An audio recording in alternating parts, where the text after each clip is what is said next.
Sebuah video dibagikan oleh akun Instagram @amboriska mendapat perhatian banyak dari netizen. Bagaimana tidak, dalam video tersebut nampak seorang pria paruh baya begitu akrab dan dekat dengan seekor buaya.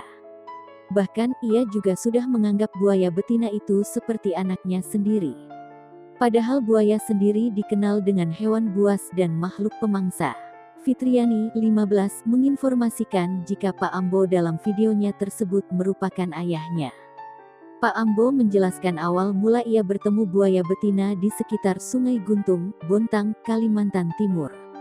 Ia juga bercerita saat dirinya masih bekerja, tiba-tiba datang seekor buaya yang meminta makan kepadanya. Merasa iba dan terketuk hati, Pak Ambo pun memberikan makanan kepada buaya betina tersebut. Namun tak disangka, buaya bernama Rizka itu justru kerap menghampirinya dan selalu ikut dengan Pak Ambo. Bahkan ia sudah menganggap Rizka sang buaya betina itu layaknya anak kandung.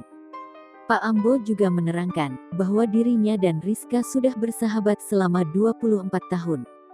Ia mengaku Rizka bukanlah buaya yang agresif dan pemangsa. Rizka sang buaya betina kesayangannya itu justru kerap mengalah dengan manusia dan selalu menjaga lingkungan di sekitarnya.